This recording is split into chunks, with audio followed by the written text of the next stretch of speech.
Sibongile Thixo wethu ongcwele emini emaqanda. Thixo wethu ongcwele egameni lika Yesu uKristu waseNazaretha. Sibonga ukuhamba noThixo onako. Sibonga ukuhamba noThixo ophilileyo. uThixo ongu-Alpha aphinde abe ngu-Omega, the Holy One of Israel. As we're standing in this place during this midday hour, Lord God Almighty, we fear nothing, for we know that you are our dwelling place. For we know that we indawo yethu yokuqasha. Thixo wethu namandla, siyabonga emini dwala lensindiso yethu, izwi lakho selizokwehla. Power wethu namandla wonke, even though the spells were casted, Lord God Almighty, we are standing still. In the mighty name of Jesus, we draw the blood from the altar of God, from the holy altar of God. There is a blood of Jesus that was sacrificed for our sins, and we're standing before our dwelling place, knowing that we are the victors. Victory is ours in the mighty name of Jesus. Nasemini sitipagama Nkosi Jesu, sitipagama nyangele mihla zonke izinto ezifuthuzwa lilanga. During this midday hour, we stand firm, knowing that our God is with us, knowing that our God will deliver us, knowing that our God is by our side. And it is to the Lord, even if 10,000 may fall on our other side and another 1,000 on our other side, they will not come near us. Lungile Thixo ngcwele thembekile ulidwala lensindiso yethu, uJehova onako. We fear no terror of the night, nor the arrows that flies by day. We fear them not. In Jesus Christ's mighty name, amen. Sanibonani ngegama lenkosi yethu Jesu. Benibulisa bangcwele egameni lenkosi yethu Jesu Kristu waseNazaretha, amen. Basekhona abangcwele endlini, basekhona abangcwele endlini. Siphakamise igama lenkosi uYesu. Nasemini sithi liphakanyisiwe emhlabeni nasezulwini nangaphansi kwamanzi. Liyaziwa.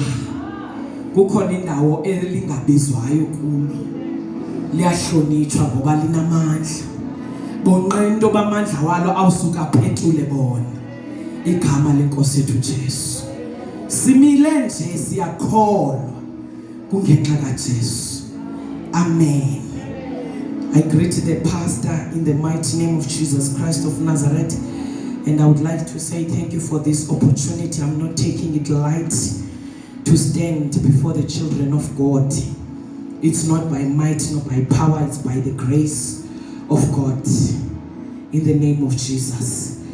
Angeke sidle isikhathi bangcwele, sibonga uNkulunkulu onathi namhlanje oyiphethe kakuhle impilo yethu, oyenzela konke okuhle.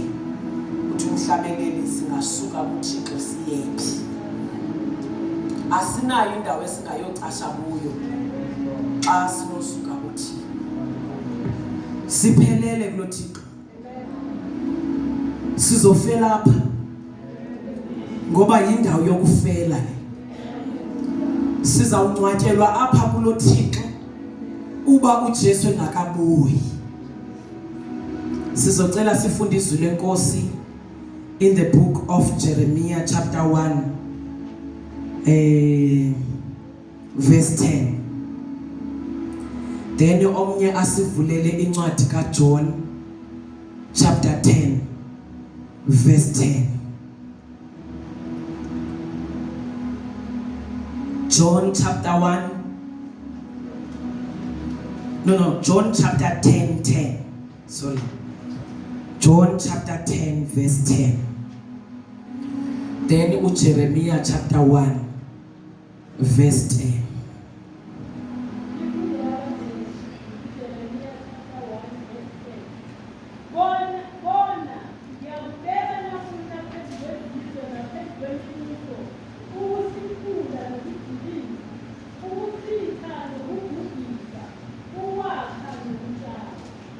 Amen. John 10:10.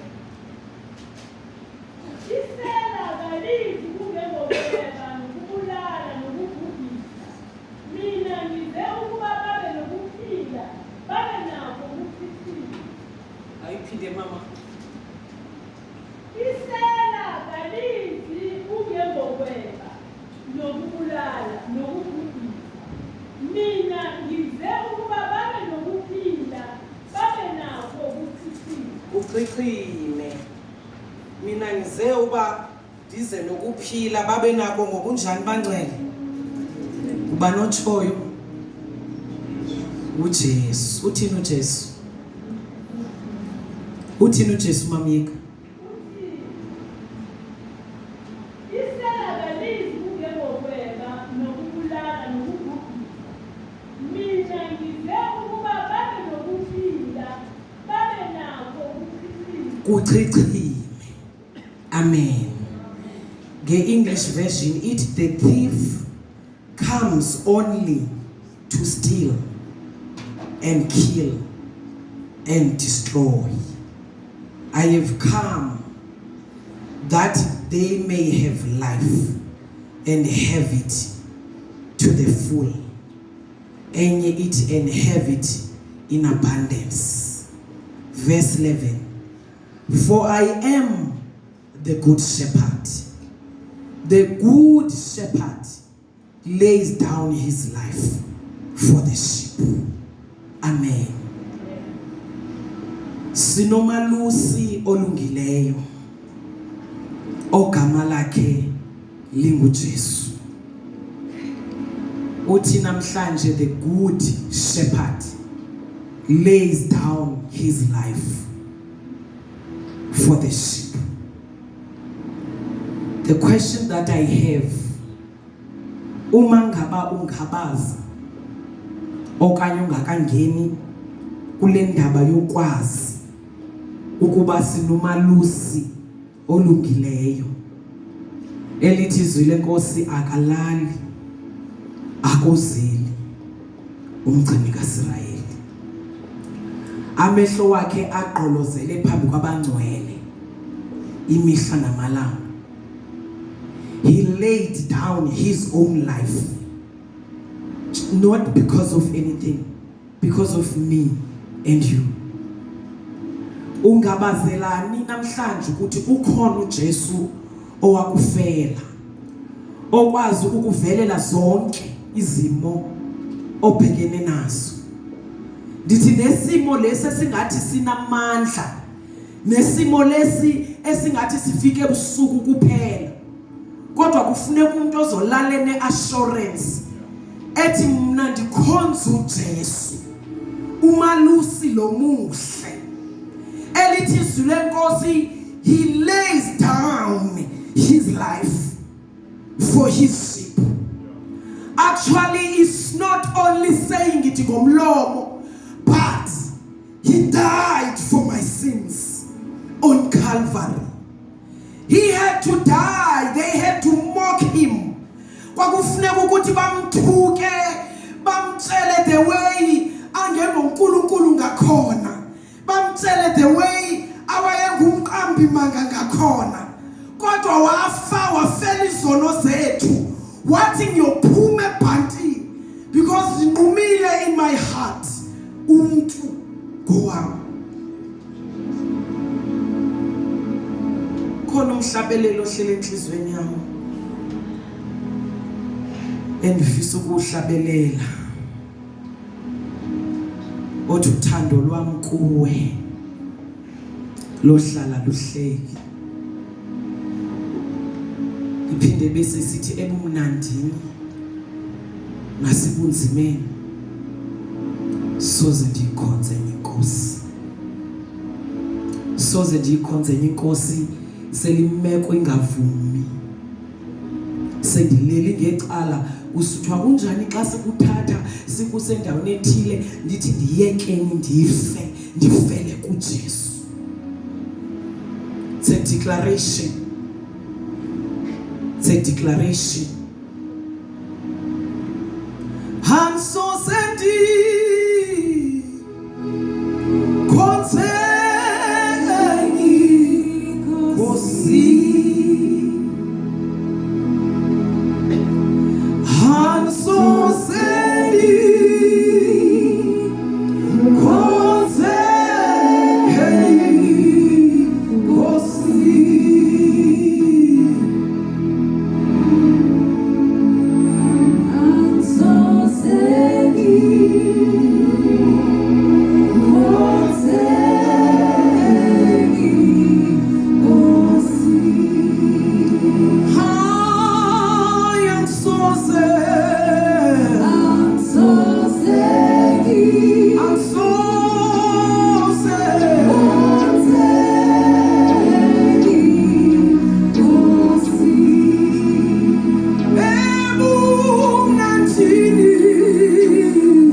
siyohlala kule ntaba ngoba sehli kule ntaba Nkosi ingakho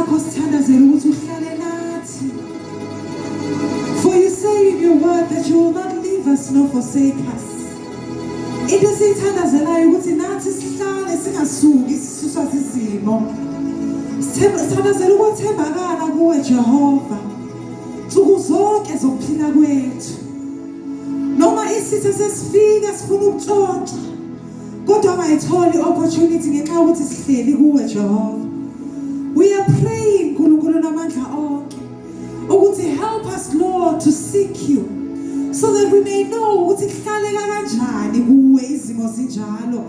Help us to seek you nkulunkulu othembekileyo so that we may know nkulunkulu othembekileyo ukuthi kubekezelwa kanjani, so that we may also be content izimo mazivuka singahaleli ezakamakhelwane kodwa help us to be content so that we may know you as the God who provides.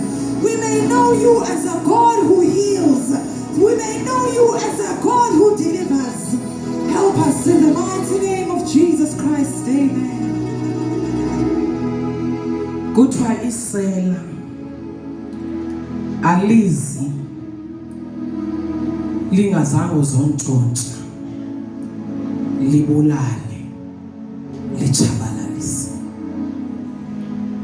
The question is, yini esixabanisa nesitha? Into esixabanisa nesitha kukuba thina sithandwa uNkulunkulu. Thando lwakhe kuthi luyamangalisa in such a way that wamncamo wakhunyana kuphela kwamzele ukuze aze azofa efela umuntu ukuthi amhlangule futhi. And uNkulunkulu uma ecabanga ngokwenza umuntu wathi let us make a man in our own image, senze umuntu njengokomfanekiso ofana nathi. Isitha nokuba singasizonda kangakanani ngeke sifane nathi thina abafana noThixo. uNkulunkulu uma esenza akazange vele athi makube khona umuntu, waqala wayideclare qala ukuthi masenze umuntu ngokomfanekiso wethu, umuntu ozoba nedominion over the seas, over the birds, over everything else that is a living creature ekhona emhlabeni. Ucabanga ukuthi sitha yayizosivisa kamandi kanjani into okwazi ukuthi lo umuntu is not just an ordinary person. Umuntu owenziwe each and every time xa ndibheke emntwini undikhumbuza lo nkulunkulu endingamfuni. So sicabanga ukuthi sitha sizosithanda kanjani singamthandi noThixo wethu. Besingobani thina? Asikwazi udala umuntu. uNkulunkulu phezulu kwako konke. Isitha saxabana noNkulunkulu ngendaba yokuthi sihalele ukuzibona sifana naye. Ngendaba yokuthi saba nomona saba nepride saze sehliswa. Then makajonga abona umuntu abona ukuthi lo ngowecebo likaThixo. Lo uzobuyisa uNkulunkulu obukhona ubudikayo emhlabeni, therefore ndixabene naye.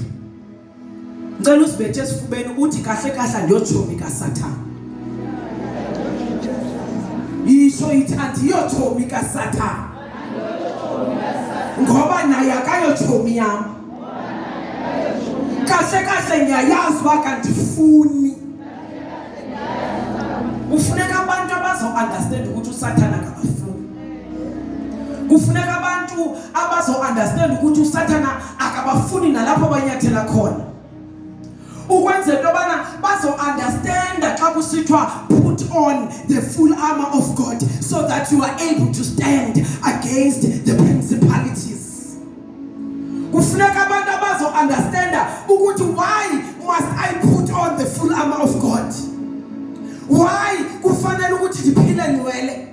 Uphila nwele ngoba uNkulunkulu wakho ungcwele usifuna singcwele. Uma ngabe ufuna ukuba sisihlobo sika Satan kufuneka wenze izinto ezithandwa nguSathane. Yabona ke mawufuna ukuba sihlobo sakhe ayenze izinto azithandayo. Yabona mawenza izinto ezithandwa nguSathane usisihlobo sakhe. Kodwa namhlanje mina ngifuna bonke abantu baphume besithi yamzonda uSathane. Jamonyanya. Funeka abantu abazomnyanya nokuva nje negama lakhe. Funeka abantu abazamnyanya nokuva nje iphunga lakhe lidlula. Abazothi andinophanda umuntu ongandifuni nokundibona. Ifana nalanto ba umuntu athi ngakufuni wena mamsakheni kodwa athanda usihle. There is no such a thing. Ayikho nje ungaze uyicabanga ukuthi khona. Akamthandi kahle kahle ufuna ungena kuwe true yena. So ucabanga ukuthi uSathane ukuthanda kuba ekukhathalele ngani? Ungumfanekiso kaThixo nje. Ukuthanda ngoba ufuna ukukuchisa ezihogweni sakhe akubraye uthe naye ngoba ufuna ikingdom of God, ufuna ikingdom yakhe igcwala abantu azobachisa. Kodwa namhlanje sizodala inkani egameni lika Yesu yabantu abathi ndiyamnyanya uSathane nemisebenzi yakhe. What is it that the devil is stealing from us? Untshontsha uSathane uzotshontsha yini lingako nayo leyenza ukuthi uSathane afune ukuhlala ngqo emva kwakho yini phakathi kwakho kunecebo likaThixo. Ndithi andikhathali ukuthi wena mawuzibuka esipilini uzibuka uzinyanze kodwa ndithi phakathi kwakho kunecebo likaThixo. uSathane ufuna lona icebo likaThixo elilifihliweyo kungawe nosi. Alifihlakalanga kuye. Uyayazi ukuthi wena you are called to chabalalisa umbuso wakhe. Uyayazi ukuthi wena uyimbazo esandleni sikaNkulunkulu. Uyayazi ukuthi wena umumemezela ngevoice yakho amadimoni ayagwaqela ngoba icebo likaThixo lingaphakathi kwakho linamandla. Untshontsha uSathane uzotshontsha ijoy. Uthi kuzigqibela ucula kumandi uhlabelela usikubone sowuvelelwa sisimo esibuhlungu. Bese kuyabonisa kuSathane ukuthi uThixo kahle kahle lo uzisele into kuwe. It's a lie. He is a liar every day. uSathane uzamxelela into bana hayi kahle kahle izino Thixo lento akoThixo zokuzisela into ebuhlungu. koThixo ize naye uyi transport. Nithi benigqibele nimnandi kwasakhela nihleka from the morning seniyalala late akusekho umuntu okhulumisana nomntu. uSathane asengenile uzotshontsha ijoy. And uma sentshontsha ijoy ufumana indlela yokuthatha omunye nomunye amfake ekhoneni yakhe ambonise the way omunye ambika khona. How I wish that the Lord can help us ukuthi sifikelele kwizinga loku understand ukuthi this is the child of God.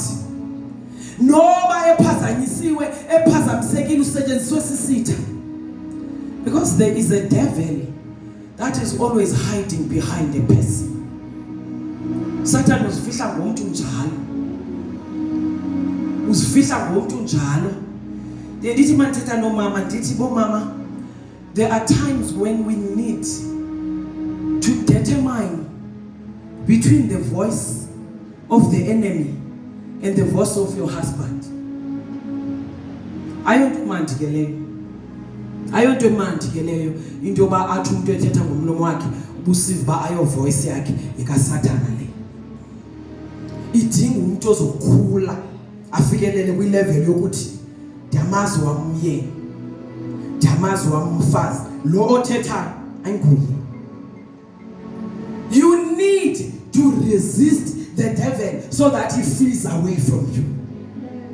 But if you do not resist the devil, uyamteketisa uzohlala kwakho, uzoba ngumkhaya apha endlini yakho, uzothi ujonga lo omunye umbone embi, uthi ujonga lo omunye umbone embi, because he came to steal your joy.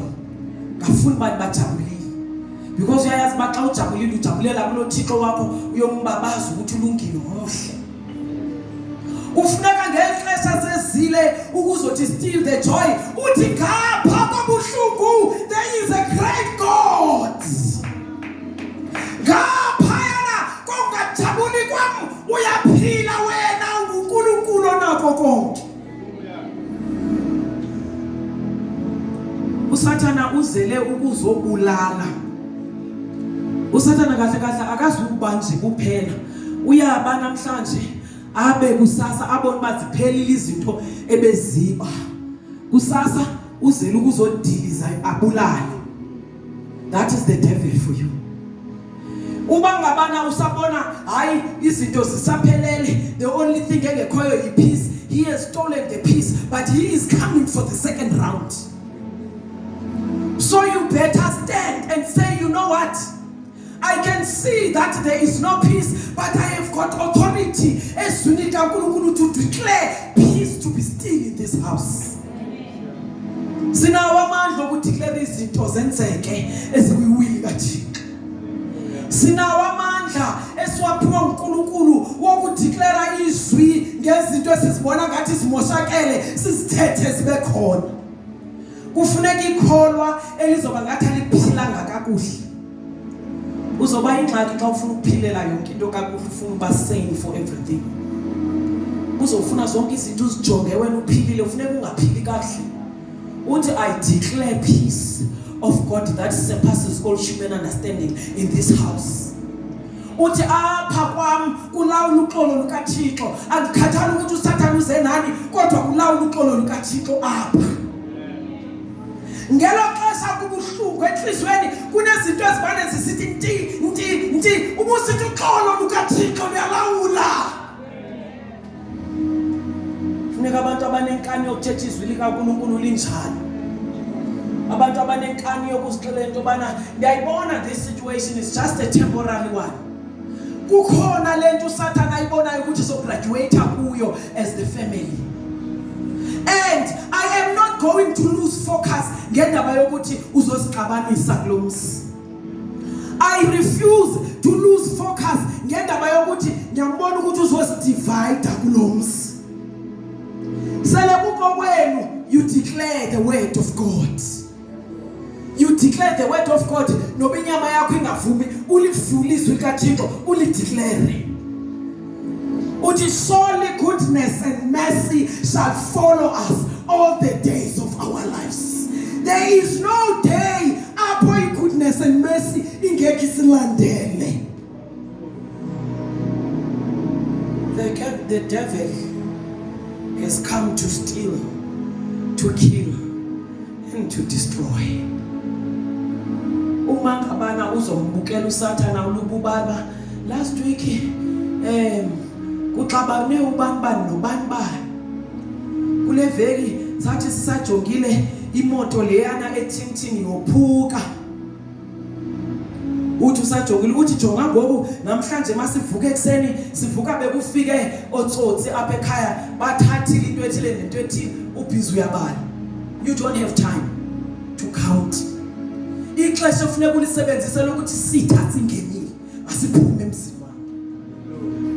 Baphi abantu abangabana amehlo kamoya, abantu abangazibona izinto ngendlela kaThixo, bathi andivumi ndiyamazi omubi ukuthi njengoba ndibhizi ndibala up to 3 nje usazawuya ku7 yena.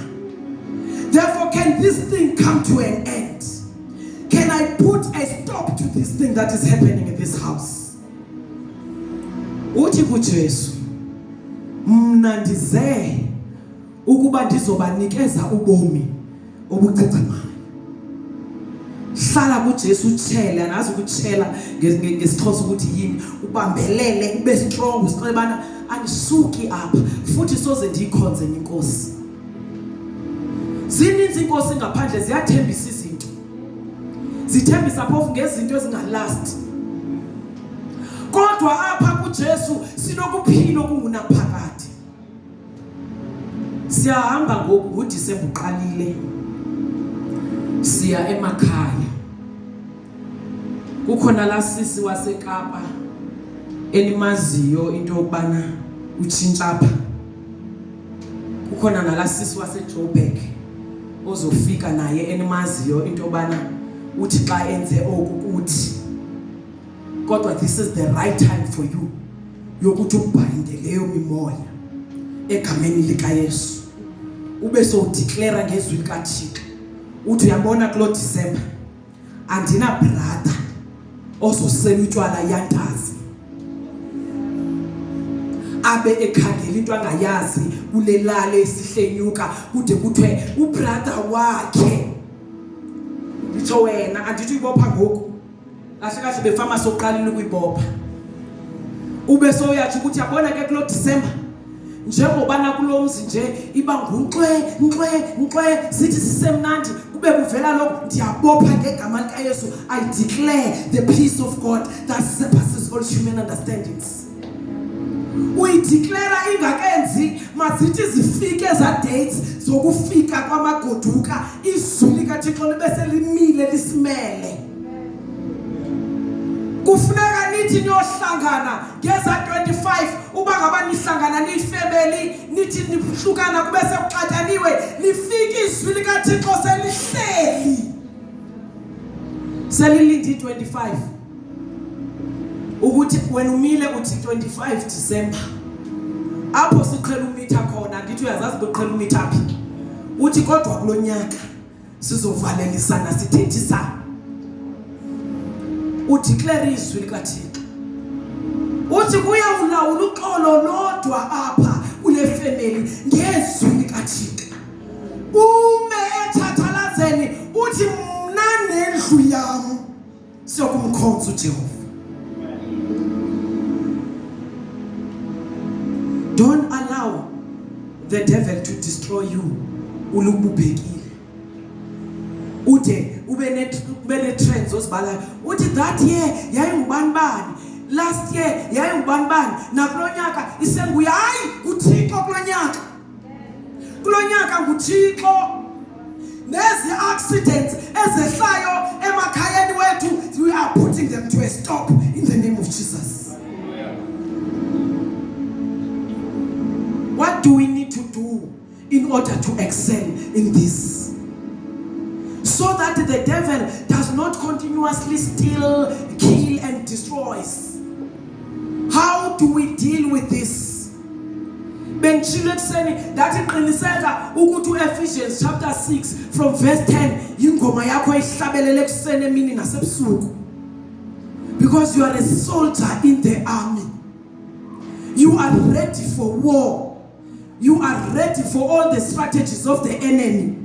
Akunasikhathi lapho sawothi hayi mani ngifuna ugqoka amabhutsu wami, amabhutsu wagqoka 24/7. I-helmet of salvation uyigqoka 24/7. The belt of truth ihlala kuwe 24/7. So that you are able to see the tricks of the enemy. Ube sawusithi Nkosi, help me to see everything that is hidden about my family. Help me, Lord, to see everything that the enemy is busy strategizing about so that I start binding. Akekho umuntu ozokumela, uzozimela wena. And akekho umuntu ozobuye blame omnye. This is your chance to start praying for your family. This is your chance to start declaring on behalf of your family. If there is anybody that you need to blame, is you. Funeka usibuze ba nozi uthandaze kahle kodwa gele. You need to spend more time in prayer. Kuze kuthiwa uthathanga kahle apha, uthathi kahle apha.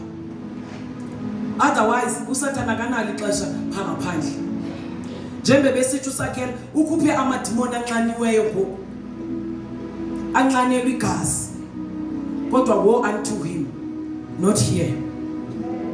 Not here. Okay, not here. Epola package uchi. akhonomnye usathana azodla igazi lakhe likhaphe kuye yona le festive season. Akhonomnye usathana azodla inyama yakhe endaweni yalonto usathana namadimoni wakhe bazodla inyama yabo.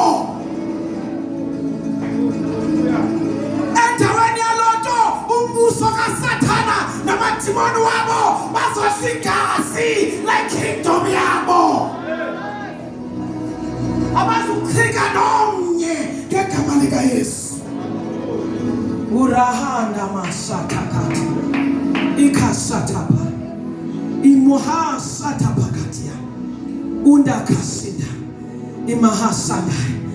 Diamanda declare ngegama lika Yesu that not even a single one will be involved in a car accident in this local church.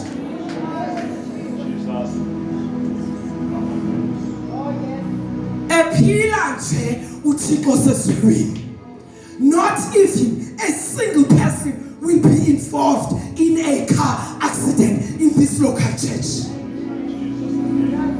Egameni elinamandla, egameni eliphilayo, egameni eliphilisayo. Ndithi nobibisekiwe emkhathini sithumela igazi lika Yesu siphahlaza ngalo. Uhamashanda ikhasinda mahande bosanda ndakasinda mahandia uramahanda ihende sikata endema usanda kataya. We are standing firm in his commands. We are standing firm in the principles of the word of God. We are standing firm in his words. We are using it as iqwini lethu. uThixo esimkhonzayo uligorha emfazweni. Akohlulakali emfazweni, akuna drawback ezokwenzeka. Sikhathele ngama drawbacks. Sikhathele. Uthi uNkulunkulu kuJeremiah, in case you do not know who you are, but I knew you before you were formed in your mother's womb. I appointed you as a prophet to the nations. I am standing as a prophet to the nations as I'm standing here. In the name of Jesus. I am sending the word of God to your own family. I am sending the word of God to your own family.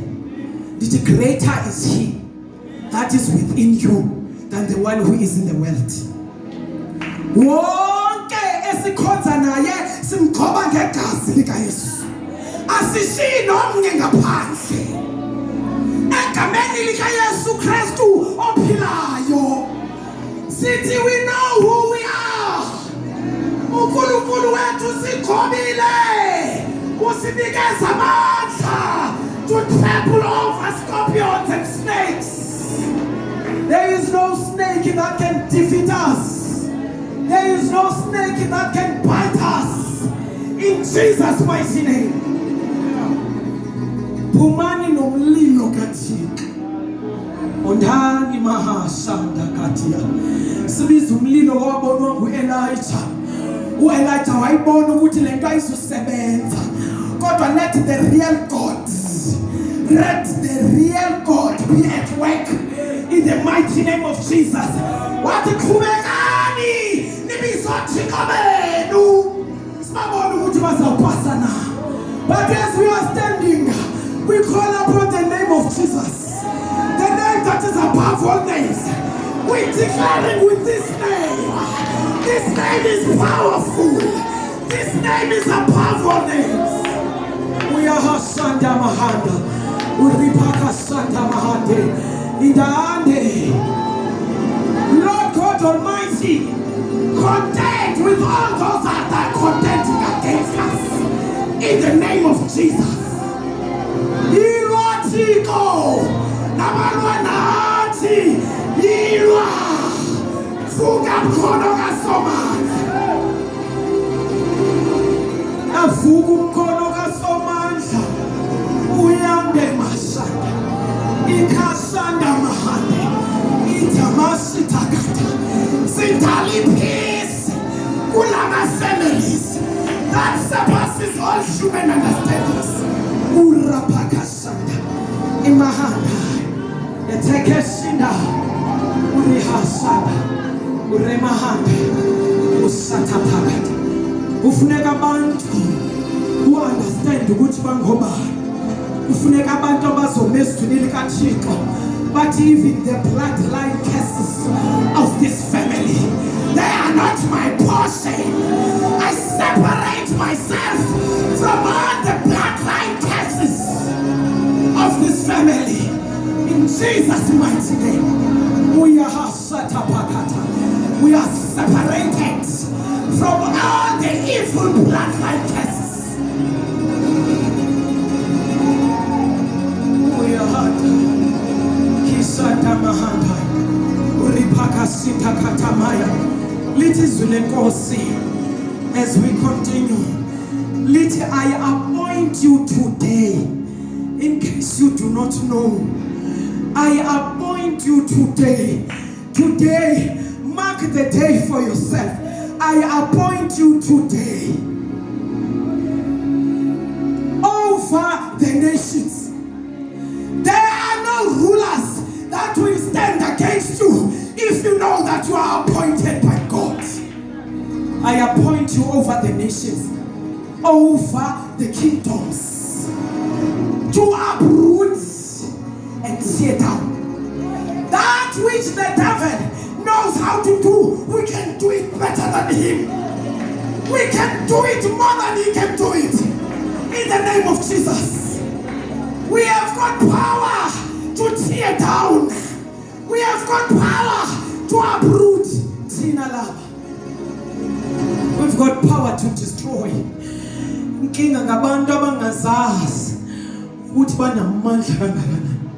Abantu abayuruze emhlabeni bengazi understand ukuthi ngobani isitha sithi kakuba umlandela ngoba kazazi. Uyamanda emashandaya ukashanda. Woe unto you, devil, for we know who we are.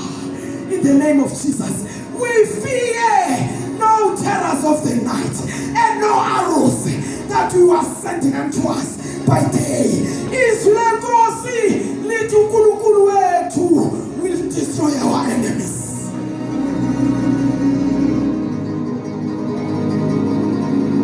When they come to us, they will be sent back into 7 different directions, making a mess to the kingdom of darkness.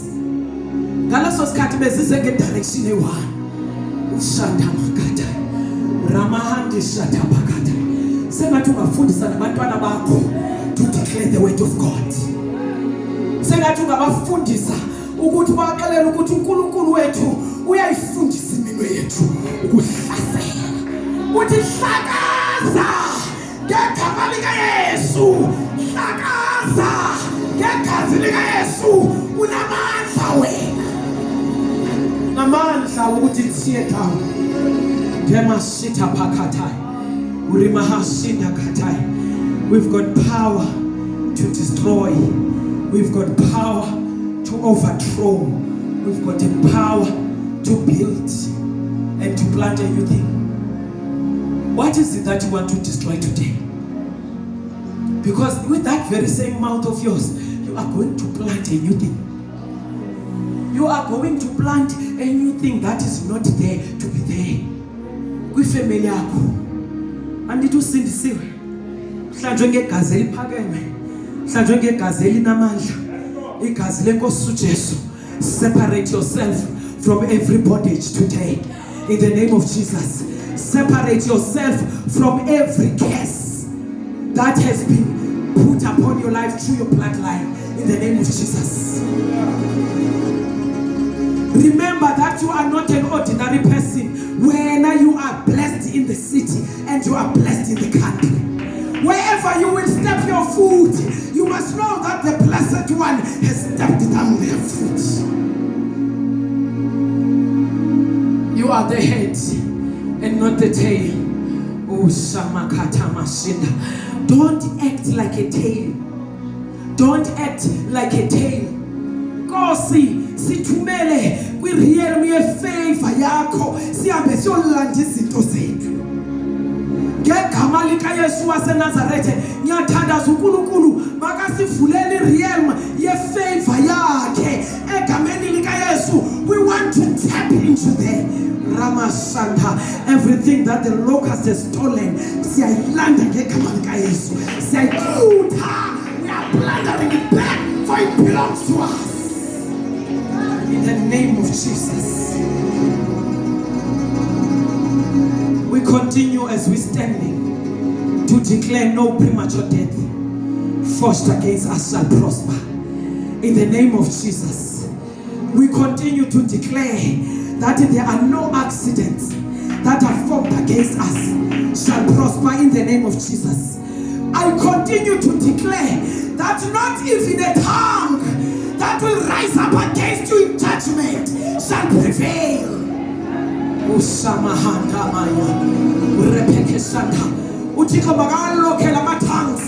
These lying tongues, these lying spirits, we are locking them back to the camp of the enemy. That's where they belong. In Jesus' mighty name.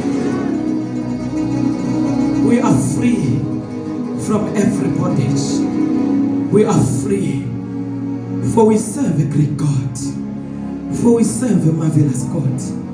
The King of kings and the Lord of lords is our Father. In the mighty name of Jesus. As the pastor is coming up front, I want you to repeat these words after me. In the name of Jesus. Uyamashanda kataya. Uphakamisa imino yakho sikhumbuze ukuthi uNkulunkulu ufundisa imino yami ukuhlasela. I am not an ordinary person. In the mighty name of Jesus. Dinamandla kaNkulunkulu endihamba naye. Uyaphila uNkulunkulu endihamba naye. uNkulunkulu endihamba naye uNkulunkulu ophezu kwako konke. Uyamanda isanda makatha. Uripaka sende meteke shita. Indamasete ke patati handari mashita. Uri mahasata kapatai. As we are standing during this midday hour, Lord God Almighty, we are standing before you in the mighty name of Jesus. I separate myself from every curse of my bloodline. Say it after me. I separate myself from every curse of my bloodline.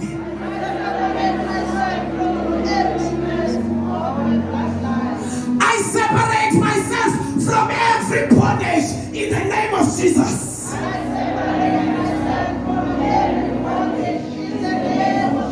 Lord God Almighty, Ilwana balwanami,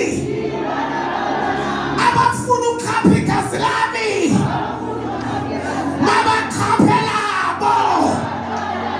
nelabantwana babo, abafuna ukudla inyama yami, mabadla inyama yabo, neyabantwana babo. Oh hasama ukhuleke.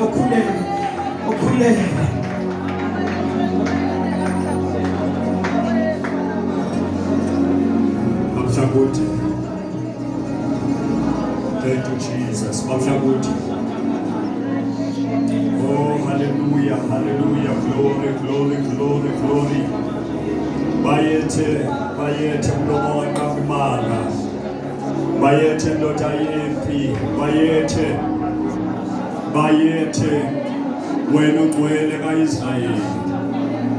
Bayete wena osilwelayo izimpi zikamoya. Bayete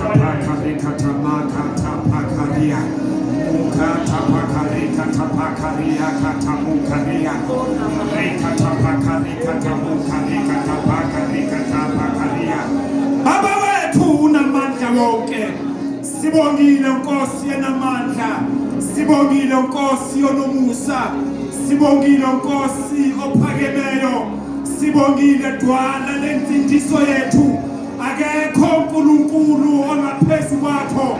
Akekho uNkulunkulu ongalinganiswa nawe. Nkosi Jesu Kristu waseNazaretha. Emini uNkulunkulu namandla wonke. We decree and declare esemphonaphaka uNkulunkulu namandla. Izinto ekade uNkulunkulu sihluleka kuzo. Baba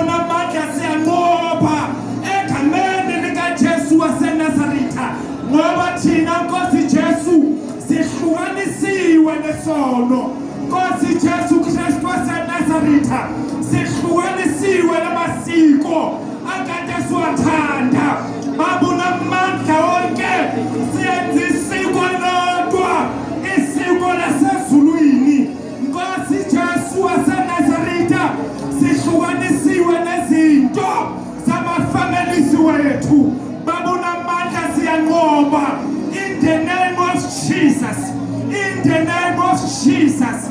Baba unamandla wonke, izwi lakho kuIsaiah 59 lithi wena uNkulunkulu awusona sihluleki sakusisindisa ezintweni esihluleka kuzo. Inkinga yethu Baba unamandla wonke, sinamathela esonweni. Baba unamandla, sihlukane naso namuhla, sihlukane nezinto ekade zithandwa inyama yethu, sihlukane nezinto zezwe. Baba unamandla, sizazohamba abantwana bakho baye emakhaya. Baba unamandla ngama-province ahlukile. Baba unamandla siyonqoba kumasiko abawenzayo emafamilisini wethu. Rapakatakaria rikatapakarikatapa rapakatakariapa. Baba unamandla wonke, sikompromisile. Baba unamandla kubona nezinto esihluleka kuzo ngenxa yokucompromise kwezinto zamasiko ama-families. Baba unamandla wonke, namuhla siyaseparate nezinto zezwe. Namuhla uNkulunkulu namandla simanga kuwe, ngoba masimile kuwe uNkulunkulu namandla wonke. Sinqoba izinto ekade zatshalwa singakazalwa, ngoba sihamba noNkulunkulu wathanda izulu lomhlaba. Sihamba noNkulunkulu wathi makube nokukhanya. Sihamba noNkulunkulu osinikeza amandla kunqoba. Sihamba noNkulunkulu osinqobela izinto kade zisisaba. Namuhla siyafohla. Roar Lion of Judah, roar Lion of Judah. Egambeni likaJesu waseNazaretha, egambeni likaJesu waseNazaretha. Baba wethu namandla wonke, sibongile uNkulunkulu ngomntanakho uNkulunkulu ukumnikeza isibindi, ukumunikeza amagama okumele abakhulunywe uwe. Wabeke emlonyeni wakhe akhulunywa uwe. Ubusiso ufihle, umambulele imfihlo sasezulwini. Baba unamandla wonke, nomzimba wakhe Nkosi nufihla egazini likaJesu, nufihla egazini elisindisayo, nufihla egazini elinqoba zonke izinto zobumnyama. Baba unamandla sibongile Jesus Christ of Nazareth.